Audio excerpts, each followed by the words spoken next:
Now, live from WKYC Studios, this is What's New. It's bad. This is a bad one. I mean, they're all bad. This one hurts. Cleveland police mourning two of their own tonight. Jimmy was a great police officer. He was what we call a policeman's policeman. One killed while working undercover, a second who took his own life. Tonight, what we've learned about the investigation, the 3 people in custody, and a third victim who didn't wear a badge. Thank you for being with us on this Friday afternoon. I'm Betsy Kling. And I'm Jay Crawford. It has been a tough day for the city of Cleveland and its police force as they lost 2 of their own overnight. And one of those officers was killed in the line of duty. Our coverage begins with Mark Namick as he gets us up to speed on what's new in this investigation. Mark. 3 people are in custody in connection to the fatal shooting Thursday night of undercover detective James Skirnovitz. The 53-year-old veteran officer was working in an unmarked car on West 65th Street in a neighborhood known for drug activity when someone opened fire around 10 p.m., hitting him in the chest. Skirnovitz managed to drive from the scene but crashed into a nearby playground. His passenger, 50-year-old Scott Dingus of Cleveland, was also fatally shot. By mid-afternoon Friday, the U.S. Marshals and Cleveland police arrested 3 people on unrelated warrants in separate raids on the city's west side. 2 are juveniles. Skirnovitz worked in the police department's gang unit and was sworn in just Wednesday to work in the Northern Ohio Violent Crime Task Force, a partnership between federal and local agencies that investigates violent crime. Mark, just a terrible situation. You can see that the chief is very emotional about all of this. We're going to have some of that sound coming up. What do we know right now about a motive for the shooting and the passenger who was also killed? You know, not a lot right now, Jay. The police chief was asked repeatedly in an afternoon press conference about why those 2 were here. He said the investigation's still going on. He's not going to talk about it. But sources within the department have told 3 News that the passenger was likely involved as an informant to help them deal with some drug activity in this neighborhood, though the police department won't independently confirm that. Jay? All right, Mark, thank you very much. We appreciate it. Betsy? Well, Detective Skirnovitz was more than just a police officer here in Cleveland. He was a husband and a father as well. But obviously, it is a tough time for the Cleveland police family. You saw there Calvin Williams, chief of police for the city of Cleveland, was emotional as he talked about the detective that so many lovingly called Skirn. His job here on the streets of Cleveland was so important, and so was his impact on the lives of others. Detective James Skirnovitz served 22 years on the force. He was assigned to the gang unit and most recently sworn into the federal initiative, which is extended to Cleveland, called Operation Legend. All of this is kind of wrapped together with what you've already been hearing. But Skirnovitz was also a husband and a father of 2 adult children. Jimmy was a great police officer. He was what we call a policeman's policeman. He worked hard for the city that he loved. He worked hard to take care of his family, and he worked hard to take care of his fellow officers. Our Tiffany Tarpley also reached out to a family friend who tells her that he was a great cop and an even better person. Jim, as he called him, was like an older brother to him, and he followed the detective's path into law enforcement. Tiffany will have more coming up on What Matters Most. Betsy, I have a personal connection to Detective Skirnovitz's family. His first cousin, Tom Skirnovitz, is a longtime friend of mine, 35 years. Tom was one of my college roommates. He was at my wedding, I was at his. We spoke this morning. Tom wanted everyone to know his cousin was a very good man, a strong family man, as you heard, married with 2 grown kids whom he loved dearly. Tom said he was quiet but fun, very private. But this is where Tom got emotional, talking about his cousin, Jim Skirnovitz, the police officer, the detective. Tom said early in his career he would see his cousin Jim working Indians duty at then Jacobs Field.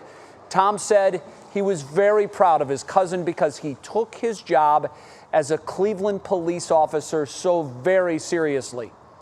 He mentioned while some might shy away from a particularly dangerous assignment like the one he was on last night, that wasn't who Jim was. Jim Skirnovitz was popular among his fellow officers. He was well-liked, and he will be greatly missed. Well, news of the killing of Detective Skirnovitz came about 11 o'clock last night, but later on we learned that a second officer took his own life. 39-year-old officer Nicholas Sabo shot himself, and Chief Williams says he's not sure yet if there's a connection between the death of Detective Skirnovitz and the suicide, but he does have a message for his fellow officers. Call one of your buddies on the shift so that we can make sure that you get the help and the attention you need. For the residents and the people out there, keep sending us your prayers.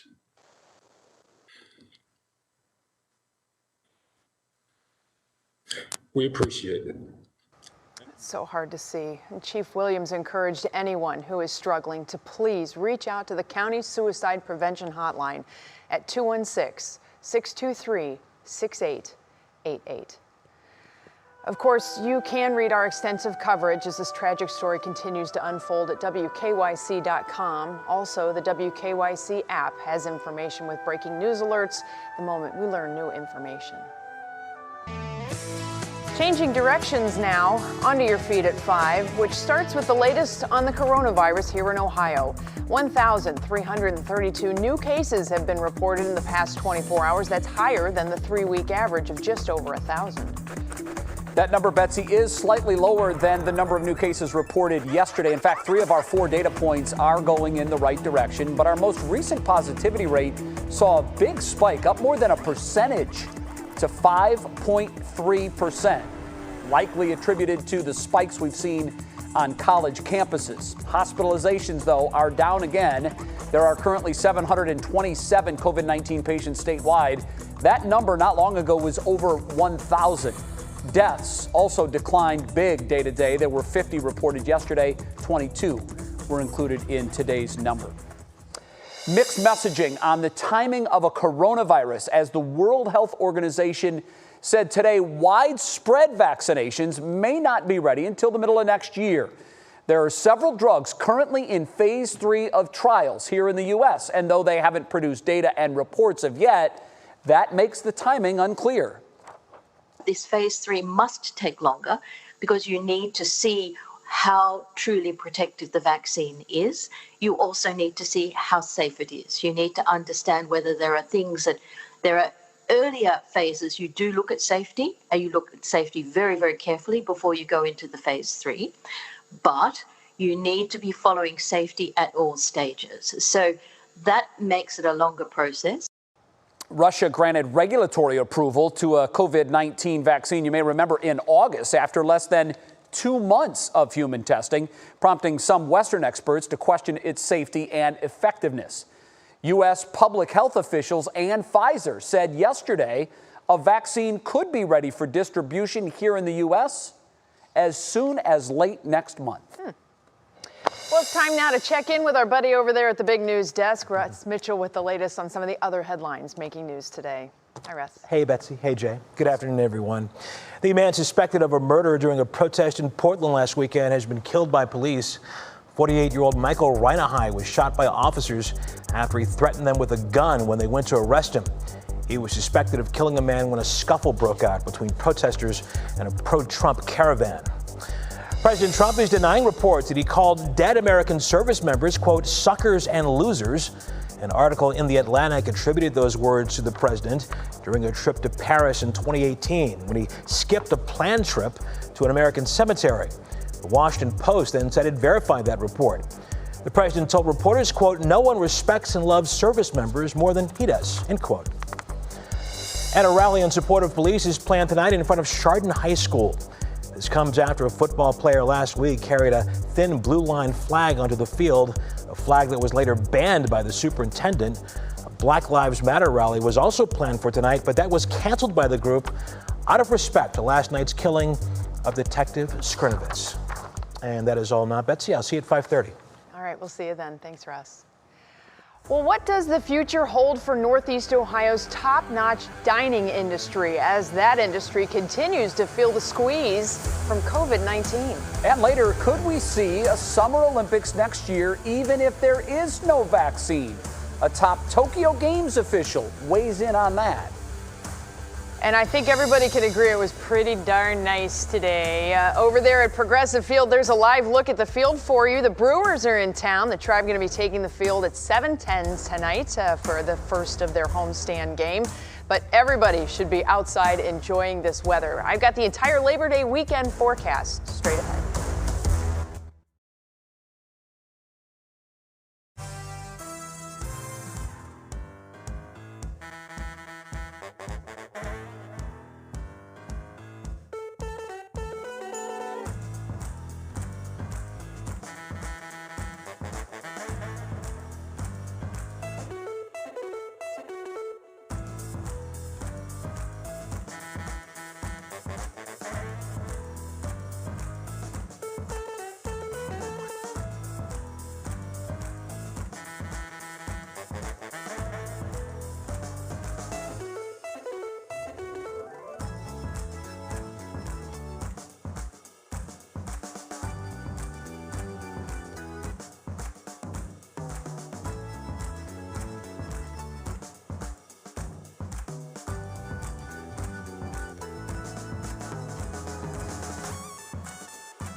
Love seeing those pictures of all the kids getting back to school for sure. Well, fire, food, and drink closing in Shaker Square was a hard sign of the times for so many, but no more than for chef and owner Doug Katz. Our food expert Doug Tretner sat down with the chef to reflect on the restaurant, the future of fine dining, and the new concepts Katz is already working on. Hey Doug, so earlier this month you made the painful decision to close Fire. This is an award-winning restaurant that you've had for close to 20 years. I can't imagine how difficult that must have been. You know, really way back in March, we closed down and we sort of thought it would be an 8-week decision. Then we started talking next April, and then when we thought it was going to be a year from shutdown, we realized we had to make some serious decisions. Now, I remember when I published that story, I was shocked personally by how many people responded with the question, why, right? They look at you, they look at your restaurants as thriving, and to me it felt like a little bit of a disconnect between what was going on and maybe what people were thinking. Did you feel that as well as a restaurant owner? I did. I think that there is such a fallacy. You know, a restaurant is a stage, really. It's like we're putting on a theater. So I can understand where there isn't that understanding of how a restaurant really works and what the decisions are behind making it work. And all restaurants are struggling right now, but fine dining restaurants like Fire face unique challenges. You know, we had valet parking. We had an open kitchen. The atmosphere itself is higher end because you're able to watch the chefs on stage in the space. When you have that setting, the difficulty of managing that, you know, with customers in front of you, I mean, the cost of running a place like that with that type of ventilation system and the labor that you have in front of you cooking, the plateware, the flatware, the cost of running in an old building like that, the wine program, the alcohol program, the knowledge base that you have to have with your staff. As a restaurant critic for 20 years, I often ate out, almost solely ate out, Tuesday, Wednesday, Thursday. I didn't show up on Saturdays. So I see restaurants throughout the week, either for pleasure or for work. You know, you mentioned customers come in on a Saturday brunch, Sunday brunch, and it's, you know, wall to wall. Friday night, Saturday night. It's not always like that. And in order for this to work, it's got to be at a certain level all the time, right? Yes, and you talk about the understanding from the public as to, oh, how could that restaurant not be staying open? It's because when you felt like dining out, you saw the restaurant and it was busy from 7 to 8 p.m. on Tuesday, Wednesday, Thursday. You weren't there at 5:36. You weren't there at 8:39. And then social distancing comes into play. So now you've got this very small window to make all your money for the week, and you're told you can only do half the seating. So that's got to be, I mean, that's the crushing blow. So while chefs are looking at this, you know, and it's troubling, some chefs like you are getting creative. And you recently opened a ghost kitchen called Chimmy right behind us. Can you explain what a ghost kitchen is and why it's appropriate for what's going on right now? So a ghost kitchen is really, or a ghost restaurant, is one where you can't really come in and dine, but you can, it's all virtual. So you have a beautiful website, beautiful logo, you have a great menu. It looks like a restaurant, but you order all of your food online. You come and you pick it up, or we deliver it. I remember we were on the phone recently and you mentioned a possible second concept coming out of here. Yes. This ghost kitchen, is that still in the works? Yes, so our kitchen is about 3,000 square feet, so one concept is not enough. You know, we will have half of our line will become another ghost concept. It'll be an Indian concept. So much like Zug, much like Chimmy. Zug is Middle Eastern, Chimmy is South American, and we don't have the name yet, but we'll have an Indian concept that'll be, you know, a similar format. So we will do things like that to keep people engaged and give people what they keep asking us for. Fine. Well, good luck to you, Doug. Thank you. Those two could talk for days, and we have a full interview with a lot more interesting tidbits on WKYC.com/Doug Tratner and the 3 News YouTube page. Betsy, I'm going to tell you thank you. You're welcome. Because yesterday I told you that I thought it was the premier weather day of the year. And you said, not so fast, wait until tomorrow. And somehow we topped it today. It was just beautiful. Oh, Hasn't my it been gorgeous? goodness, yeah. gorgeous. This is the kind of weather that a lot of folks think of when they start to think of autumn. Usually you think of it a little bit later in September or maybe even early October. But don't worry, we still have some warm days to come. And this weekend is going to be fantastic. Jay has been a beaming, smiling Jay Crawford today because he knows it's a 3-day weekend, as a lot of people do, and it is going to be a great weekend. This evening, it's phenomenal. Temperatures are going to dip back into the 60s as the sun sets, but it is going to just be stellar, crystal clear, and just very comfortable all in all. The humidity just about evaporated out of the area. That's not quite how it works, but that being said, you get the point. Temperatures are in the low to mid-70s right now in northern Ohio, and look at Ashtabula, already back into the 60s. Downwind of the lake, we have seen a few more clouds throughout the day today, but the single most notable change is the humidity levels. Yesterday, we still had dew points, one of the measures of humidity, well into the 60s. That's still considered muggy. When you get into the 70s, that's ultra muggy. We even had a couple 70s on the board yesterday. Now we are in the 40s and 50s. This is very comfortable. A lot of folks don't necessarily look at the dew point. That's an absolute measure of humidity in the atmosphere. So they like to look at the relative humidity. This is how much moisture is in the air relative to how much moisture the air could hold at current conditions. So it's basically you have a glass. How full is your glass? Our glass is only 30 to 40% full at this point in some locations. Little higher amounts of humidity closer to the lake. That's to be expected as that wind is coming out of the west. We have seen lots of sunshine today, just a few puffy cumulus clouds, fair weather cumulus clouds. As Bob Ross would say, happy little clouds coming in off of the lake, downwind of the lake. But you can see that off to the west, there are a few showers that are going on. We're not really too worried about those. The big pattern, though, for Labor Day weekend is one that kind of keeps all the unsettled weather just to the north of us. But that's not where the story ends, okay? So once we get through tomorrow, which is going to be gorgeous, Sunday into Monday, now we're starting to see some changes. And you kind of have to go way up here into northern Canada to see those changes. I have the jet stream pattern in the colors, the rain and whatnot. I say whatnot because you know what's up there. But you can see that kind of painted here too. Watch how this little batch of green starts to dive south right there on Sunday. That is a push of energy that's coming out of the north, so a little chunk of cold air aloft, and more importantly, it's going to start to pop up some showers late Sunday into our forecast. Look how that kind of gets into the region, and then into Monday too. More notably though, this thing really starts to unleash a huge chunk of cold air that's going to dive into the western parts of the plain states. Our response to that initially will be that we will get much warmer, but then that cold air is going to be coming down our way by the time we get to the end of next week. Tomorrow, small craft advisory is posted for the Lake Erie nearshore waters. Keep an eye out for that, small crafters. 70s for the day tomorrow. I think we're going to top out in the 70s across much of northern Ohio. Upper 70s to near 80 expected with the Universal Windows direct forecast keeping us at 80 or so on Sunday. Late day rain chances not all over the place, but an isolated chance will be possible. Better chances for rain and storms will be coming as we go through Monday and then into Tuesday. Here comes that push of heat, and then you can see the flip as the cooler air finally gets here from northern Canada. Jay, all in all, the weekend definitely not a washout, and we're just going to keep an eye on it. No, looks good to me. Betsy, thank you.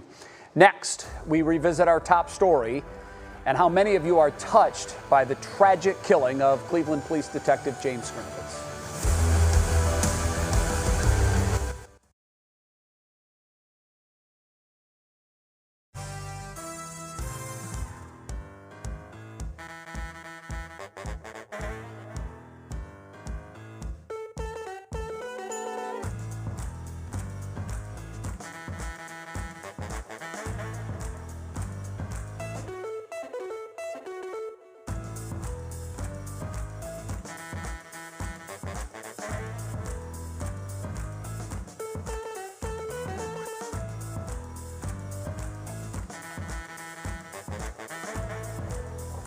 Yes, I am.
Our top story today has definitely been what many have been clicking on here in Cleveland. And for more on that, we bring in our digital anchor, Stephanie Haney. Stephanie, it's been a tough day for a lot of folks.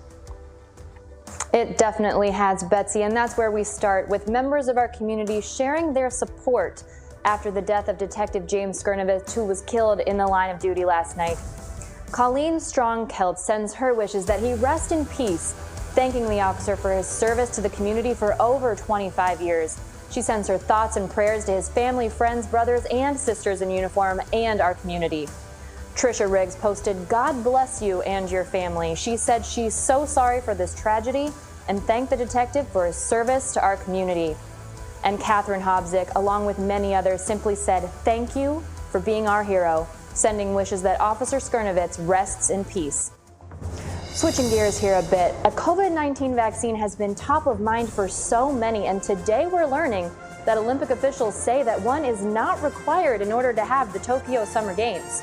CEO of the Tokyo Games, Toshiro Muto, said a vaccine would be great, but it's not a necessity. Muto said they hope to have some sort of plan for the Tokyo Summer Games laid out by the end of the year, but in a poll last month, just over half of Japanese companies said right now they think the Games should be postponed again. The International Olympic Committee, though, said if the Games can't happen in 2021, they will be canceled, not postponed. We are having high school football again tonight, though, and that means our WKYC Game of the Week. Tonight, it's between conference and county rivals the Medina Bees and the Brunswick Blue Devils. 3 News will broadcast the entire game live via audio stream on WKYC.com, the WKYC app, and the 3 News Facebook and YouTube pages. That'll be starting at around 6:50 tonight. Dave Dino DiNatale will call the game with Tyler Carey popping in for analysis and score updates from around Northeast Ohio. Now, both Medina and Brunswick are coming up of tough Week 1 losses here, Betsy, so we can definitely be sure that both of these teams will be amped up to get back on the field tonight, and it'll be a good game. I know folks are just antsy to have any kind of sports whatsoever, so every little bit counts certainly, and I'm sure we'll have a lot of folks checking out our stream too. And how about the Olympics? I mean, it's just, we got to bring that discussion back, Jay, because, the athletes are training, and now they're training. It just kind of keeps getting pushed off in the distance. It's a little heartbreaking at this point. It really is, and I'll tell you what they said as well. They're actually hoping to have fans in the stands, so that's something they're looking at. Hopefully we'll see what they come up with by the end of the year. I'm sure they'll be planning lots of distancing and whatnot, too. All right, Stephanie, thanks so much for getting us up to date. Appreciate it. All right, everybody. Well, new at 5:30, there is still so much to do on this Labor Day weekend, even at a distance. We have some great ideas on ways that you can still get out and enjoy and dive in on all things end of summer. Plus, Betsy, it's like every other holiday. Labor Day has also now become its own shopping holiday. Yay! Really? Labor Day? Oh, yeah. Labor Day sales are everywhere. We're going to tell you where you can find great deals later on the show. And the new Mulan movie hits Disney Plus today. The ways it's making history is still to come. Out of every single one of you.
Yeah.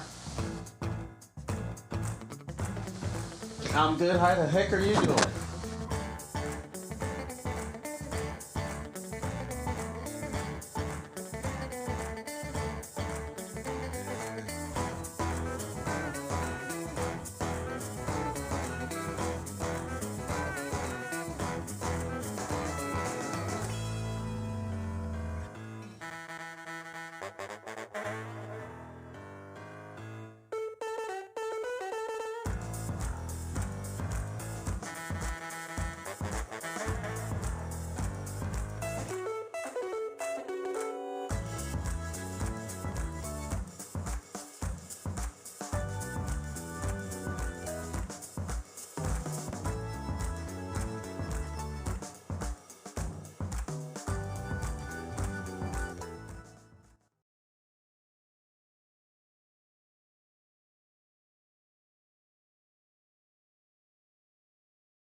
And now, live from WKYC Studios, this is What's New.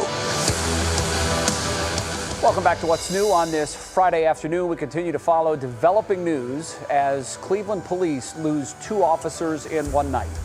Detective James Skirnovitz was shot and killed in the line of duty last night in the area of West 65th and Storer in Cleveland. Another officer, Nicholas Sabo, took his own life the same night. It's not clear if the incidents are related. A third person, Scott Dingus, who was in the car with Detective Skirnovitz, also died in the shooting. 3 people are currently in custody in the case. Here's Cleveland's police chief, Calvin Williams, on a very difficult time for the force. I don't think anybody out there can really understand what the division is going through. The loss of an officer in the line of duty, especially to violence, is a terrible tragedy. But 2 officers in one night is really bad. You know, Jimmy was a great police officer. He was what we call a policeman's policeman. He worked hard for the city that he loved. He worked hard to take care of his family, and he worked hard to take care of his fellow officers. Skirn has a lot of folks. If you or anyone you know is having thoughts of suicide, there is help. The number for the National Suicide Prevention Hotline is 1-800-273-8255. As for the shooting investigation, police say it's unclear right now if the West Side shooting was targeted or random. Thanks again for being with us at 5:30 on what is a very difficult day here in Cleveland. I'm Betsy Kling. And I'm Jay Crawford. We do have a number of other stories making headlines this Friday afternoon. Russ Mitchell is back at the news desk with those. Hey, Russ. Hi, Jay. Good afternoon to you. Governor Mike DeWine and Cleveland Mayor Frank Jackson have ordered flags lowered to half-staff in honor of Detective Skirnovitz. Flags will remain lowered until sunset on the day of his funeral. Arrangements have not been announced as of yet. A police union in Rochester, New York is responding after 7 of its officers were suspended for restraining a black man who later died. This happened back in March, but just recently came to light when the family of victim James Prude released a video of it. The police union claims the video was edited and does not provide a full picture of what happened. And the new report has some mixed news on the state of the economy. The Labor Department says almost 1.4 million jobs were added last month, with government hiring accounting for about a quarter of those.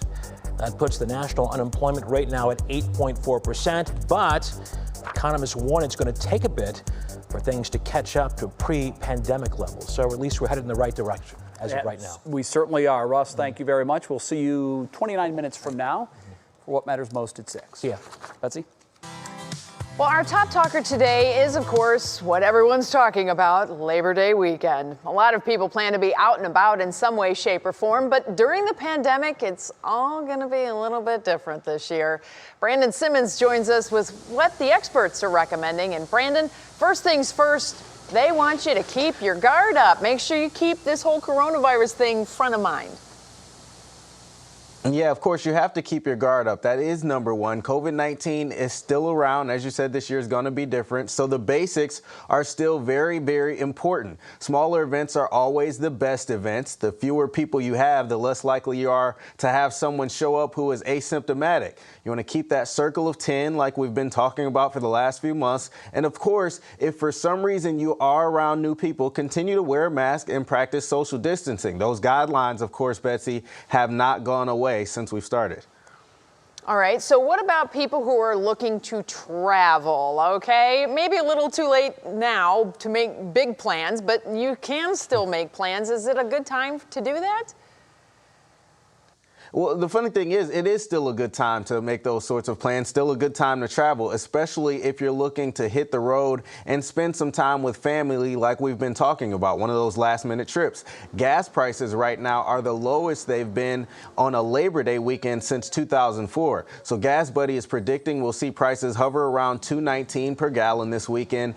And the even better news that goes along with that, those prices will stick around and possibly go even lower after the holiday like we see every year as we switch back to that winter blend of gas in a few weeks. So that's good news for everybody, Betsy. Okay, so we can travel. Now where should we go? I know that's always the tough question. Where do you go? As we've seen all summer, remote destinations are what's hot right now. People want getaways that are kind of off the beaten path. I'm talking about like state parks and also smaller cities where you're not likely to run into a big crowd. But no matter where you go, you want to take some cleaning supplies with you to kind of wipe things down just to be safe, Betsy. And also, if you go head over to our website, we have a fall guide for people who are staying nearby. So we have a full list of weekend events, festivals of sorts, places you can go, kind of be safe and still get out and have some fun too. It may be the unofficial end of summer, but for a lot of folks, it's the kickoff to the best time of the year. And here we go into this big weekend. All right, Brandon, thanks so much for getting us up to speed on all that. Well, our Show Us Something Good today takes us to Bialys Bagels in University Heights. Owners Rachel Gross and her twin sister carved out a space for an employee's little girl. How cool is this, Bets? That way mom can work and daughter Layla can go to school online. Rachel says doing this was just a no-brainer. We were raised to do the right thing, and to us this was the right thing to do, to allow her mother to continue working and not have to stress about what she was going to do with her daughter for kindergarten. You know what? It's a great solution. Layla's desk is within mom's eyesight, so she can make sure she's getting her work done while she's getting her work done. I'd say, Betsy, it's a win-win for everyone. And I know these are untraditional times. It calls for untraditional solutions, and I love it. I think it's great. And I will tell you, having a kindergartner studying at home, you do have to keep your eye on them. They get very wiggly and very busy, and they get distracted easily. But it's incredible. They want to learn so badly, and they love to see the other kids on the Zoom, and they're just having a great time. It's great. Mom gets to keep her job. True. Layla gets to learn from mom's work. Everybody's happy. And don't forget, we'd still like to see your schoolroom setups. Our WKYC app, if you scroll down, you can submit where you are schooling your kids. And their first day of school, we've been showing the pictures throughout some of the newscasts, and it's really fun to see. Whether they're home or at school, we like to see it all. And certainly congratulations to parents who are still surviving. Because it's been quite a ride, I know for sure. And some of these homeschool classrooms have been very creative. Plush. Which I think is great because you want to stimulate the mind, you want to keep the kids involved and engaged. And the creativity of some of these folks, it's just been off the charts. I want to go to school there. Yeah, no kidding. Where was this when I was in school? Yeah. My parents are thrilled that that wasn't an option. Mine too, probably. Next on What's New, production on the newest Batman movie, Bets, was abruptly shut down. We're going to tell you why. We'll also tell you the status of lead actor Robert Pattinson. It's all ahead in your pop break. And we'll also get you up to date with what's happening with this forecast. Told you that the Labor Day weekend holiday is going to be good. We do have some rain chances that kind of sneak in here toward Monday, but the whole roller coaster forecast thing is just getting started. I have the latest straight ahead.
Oh, we're doing weather now.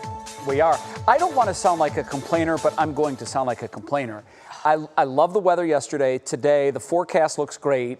Tomorrow, awesome sun, no rain. But I did hear you say small craft advisory in effect for tomorrow. Is that true? World's smallest violin. No, it's like this. I'm doing it. It looks like you're squeezing it. You go across the strings. You do the bow across the strings. You don't do it like that. Okay, I've always gone like that. You do it wrong. You say tomato. I say tomato. But I am going to complain. I don't want a small craft advisory tomorrow, Bets. Is it going to be? Is it on the low end of these advisories, or is it like don't do it? So this is where it depends on where you are on the lake. Okay. Of course. Yep. Right. We have a west wind. So that means if you are in the lee side of the islands, not as much wave action. Getting to the islands could be fun. Okay. And getting back, if you're in the bay, Sandusky So Bay. it might be a bay day tomorrow. A bay day it is. Oh, That's you know a good what? way to put it. I'm looking for that silver lining, and I think you just gave it to me. I'm here for you. Meanwhile, the people at Fairport Harbor and Geneva are going, no. Yeah, be careful, right. Because it's going to be crazy over there. They get the full-on waves and wind and everything right in the face. So it all depends upon where you are. Boy, what a beautiful day today, everybody. 73, the official high temp at Hopkins. 58, this morning's low. Definitely a little bit of a cool start, but you ain't seen nothing yet. We got more of that coming our way. Here's the next 12 hours. Look how the temperatures fade back into the mid-50s. We're going to start tomorrow crisp and cool and clear. We may even have some folks that get down to about 50 or so.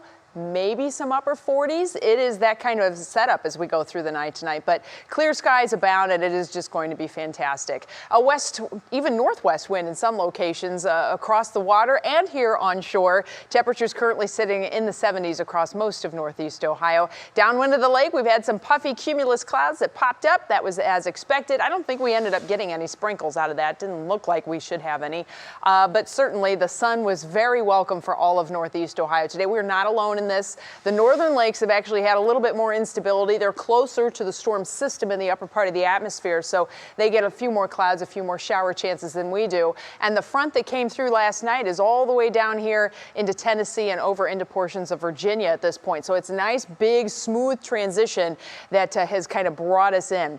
I'm going to not only take you through the Labor Day weekend here on this forecast, but I'm also going to stretch it out into next week because we've got that roller coaster thing happening. So the colors that you see painted here is actually the jet stream pattern. The storm systems all follow along with that. But when you see the cool colors in the jet stream, that causes instability. So that's why a lot of the showers are there. Then when you start to see different shapes in the jet stream, that's an indication that we have storm systems forming, and indeed that is the case. I mentioned earlier this little nugget back here in the western portions of Canada. Watch how this starts to move south, and in response, we start to see some showers and even thunderstorms that pop up. That's another surge of some cooler air that will be coming in. But keep in mind, that surge will stay north for now. Watch what happens as we get into Monday. We get a whole nother push of this cool air that starts to come back at us. And then into next week, this is where we switch over, all right? So check out next week. That cool air starts to really dive down. Look at the snow in the Rockies. Colorado is going from the 90s to highs in the 40s this week. They have all over the map kind of weather. But when you see that Canadian air coming south, at some point, there's going to be tropical air coming north. Tuesday is going to be a hot day for us, friends. It's going to feel Floridian right up in here in northeast Ohio, but it won't last long. Here's your Universal Windows Direct forecast. Near 80 tomorrow and for Sunday. Now, Sunday we do have some rain chances late. That carries over into a random storm chance on Monday, okay? So we'll have a few more clouds around for Labor Day. Tuesday, the morning chances of rain will be here, but then we get that big push of heat coming in. That would then lead us into Wednesday with a mix of clouds and sun, temperatures still well into the 80s. Then we start to see that big switch coming, and that cool air finally catches up to us by the end of next week, and temperatures start dropping back into the 70s, ultimately even low 70s, and then beyond that, probably some 60s on the horizon, Jay. Okay. We'll deal with it. You can still boat when it's in the 60s. Get over it. No, I can't. I just heard you say snow. I know it's the Rockies in Colorado. Not anywhere near us. But I know, but it's early September. I don't even want to hear that word until December, but that's a pipe dream. Okay, let's cue the music, please. And you know what that music means. It is time for your daily pop break. Here's Betsy with everything you need to know.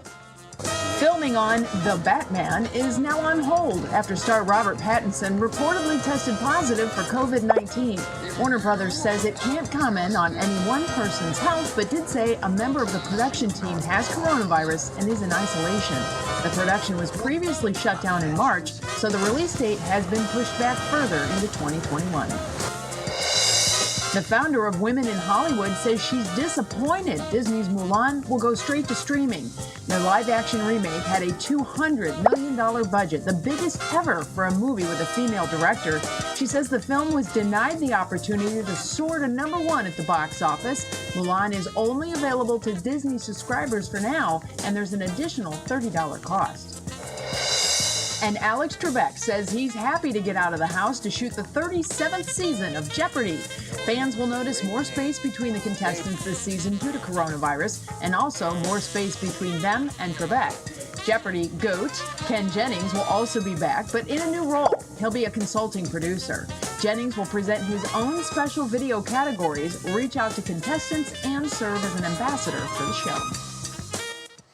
I'm just going to start talking like this from now on.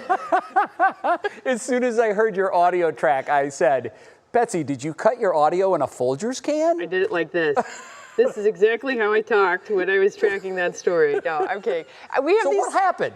So here's the thing. All right, in this COVID world that we are in, right? This is why Jay and I are in boxes, not sharing a desk. Everything has changed in the way the newsroom works, okay? So we have an audio booth that is like soundproofed and has a sweet microphone. Professional. And it's very nice setup, right? Betsy doesn't get to go in the audio booth because the audio booth is shared with other people. So I literally have it's actually a really nice microphone at my desk. Normally it works great. Yeah, but not today. Every now and then it sounds like this. So I should have technically recut that, but I didn't have time. Yeah, well, I don't know how you didn't have time. I mean, you're doing weather, you're doing news, you're doing pop break. You're busy, Bets. We get it. I'm a woman. That's what we do. You multitask. You do it far better than I do, I can tell you that. I know. Well, Monday, we'll listen to the audio before the show starts. Yeah. And, if it doesn't sound professional, we'll try it again. We'll try. Try again, Jay. That's what we do. Our producer's in our ear laughing at this point. She's like, that's it. You're out of the bag. All right, come up next. The best producers to snag the best producers, we have those here. The best products to snag this Labor Day weekend. And the major name in retail that seems to be sitting on the sidelines this time around. Come on. And also, coming up at 6 on What Matters Most, continuing coverage, the killing of Cleveland Police Detective James Skirnovich. We're going to have a closer look at the man who was in the car with Detective Skirnovich at the time of the shooting. And we'll pick up with that at 6 o'clock. Time now for your pop quiz today. Which has the longest lifespan? Is it the blue whale, locust, or giant tortoise? The answer when What's New returns.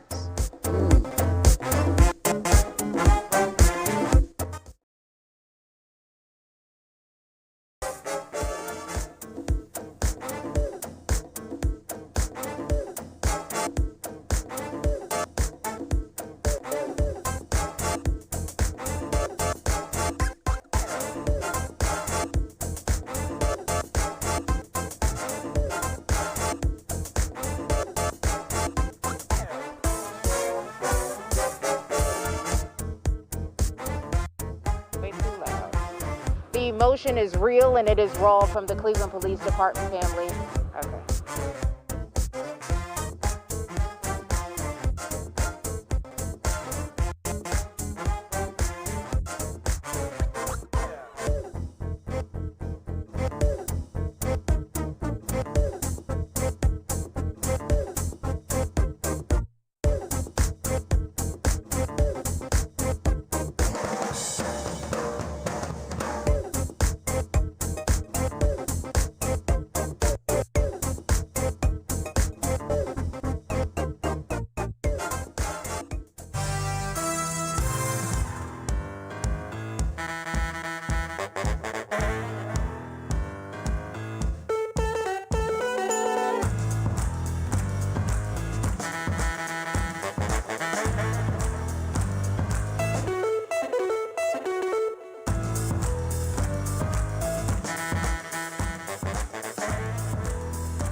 All right, I know you've been waiting, but here is the answer now to our pop quiz question. Which has the longest lifespan? The blue whale, the locust, the giant tortoise? Jay? I think turtles live like well over 100 years. I don't know about the whale or the locust. This is a lesson that was learned in Finding Nemo.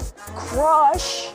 Oh, yes. Turtle. Oh, that's probably why I know turtles live. How old are you? Yes. 150, dude. That's probably That why is their lifespan generally. Crush was still in his prime, obviously, but 150 years, the longest living animal on the planet. Pretty neat. Can you imagine being 100 and thinking that you're just now going into the third period of life? Wouldn't that be great? It would be nice. Yeah. There's some people that say it's awesome, and there's some people that are like, okay, yeah, it's been a little rough, but I'm in a great frame of mind. I mean, it's not always a walk in the park, but right?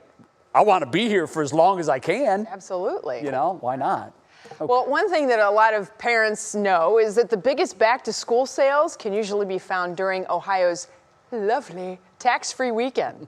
But you can still find loads of school-related bargains and a whole lot of other stuff, too. Labor Day weekend. Yeah, but if that's not what you need, consumer investigator Danielle Serino tells us there are many other items on sale, although they may not be as big as in years past. I'm a union man, amazed at what I am. While the working class is what's really behind Labor Day, for sales junkies, it's about a weekend of savings, although some retail experts say stores might not be as generous as in the past. They were starting to get rid of some of the inventory a little bit sooner with the unknown of what was going to happen during the fall. And so that's why we saw some pretty big sales in July that weren't typically during that time period. Back to school will still be big, though, as many parents waited to see if their kids would return to class. So you'll see deals on clothing like these deep discounts at Macy's and school supplies because they haven't sold yet. If you have other families that you can split supplies with, you could go so far as to looking at warehouse clubs, because sometimes the per unit price is much better there. There are also great deals on laptops this Labor Day. Check out Lenovo's prices, up to 65% off. Stretching out your summer, Home Depot's selling patio furniture up to 20% off. With Wayfair, it's up to 70% off for decor inside the home. Lighting, candles, things that make you feel comfortable. Our home business. I noticed you didn't mention Amazon. Amazon always has something going on, but we also know that they are more than likely gearing up for Prime Day, which hasn't been announced yet. But you can rest easy. You'll get a deal on mattresses up to 70% off with a coupon at JCPenney, and deals on all bedding. And then Layla Sleep is taking up to $200 off in its sale, and so we expect just more to get on board. Of course, you can stretch all of these savings further by adding a savings search web extension like Camel Camel Camel, or downloading a cashback app like Rakuten. So it's almost like a double dip, whether you're shopping home or back to school or fashion, to get the best deal over the Labor Day season. But keep in mind, if you're going to buy online, which many shoppers are planning, be prepared for possible website crashes. Also, you might consider curbside pickup because some delivery services are adding surcharges, so you want to check that out. I'll put more of the Labor Day deals on our website, WKYC.com. I'm Danielle Serino, 3 News. Are you going to say it or am I going to say it? Camel, camel, camel? I have no idea what that is. I don't either. Should we know what that is? No, but apparently it's a website I'm going to have to check out because the promotions folder of my email account is filling up with sales. And if that is another way to find out other sales, I'm going to have to hop in and figure that one out. I'm going to give you all at home a little secret about Betsy. She is all about savings. In fact, she told me if it was cheaper to shave with a hacksaw, she would. She didn't exactly use those terms, but she said she buys her razors in the discount bin. I mean, you know, you can splurge a little on razors, Bets. Oh, my word. You can splurge that is not in the prompter. That is not on script. No, it's Where did not. that come from? Friday. I'm so embarrassed right now. It's okay. Hey, I love that you're thrifty. I think that's great. A reason to smile with some innocent fun and a moment involving polar bears that many parents out there will be able to relate to. It's our Worth the Watch, and it's next. I'm so glad it's Friday.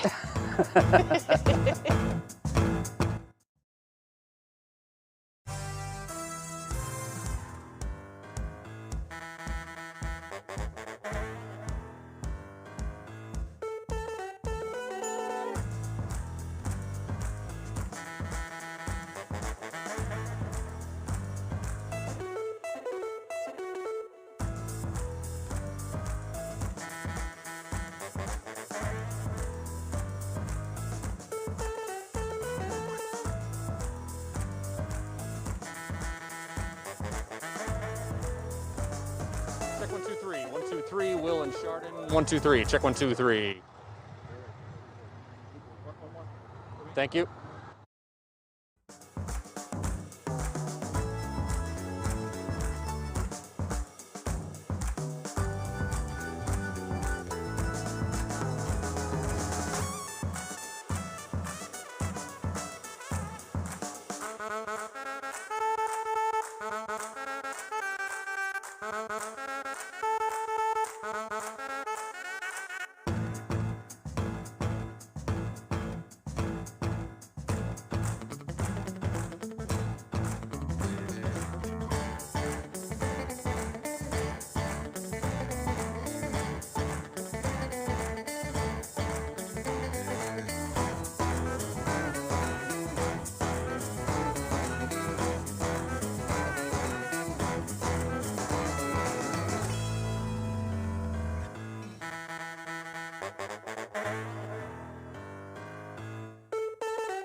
All right, friends, it has been quite a day today. So our Worth the Watch is something that we wanted to bring you lighthearted and innocent. A polar bear cub in Berlin, Germany, playing with her toys. The cub wanted to play ball, but got it wedged behind some rocks, right? Bummer. She's like, come on.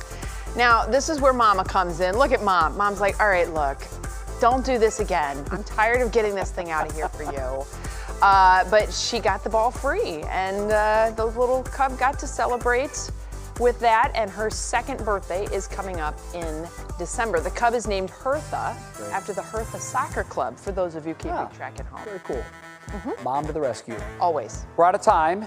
We hope you have a wonderful weekend. Thanks so much for watching What's New. Have a safe weekend.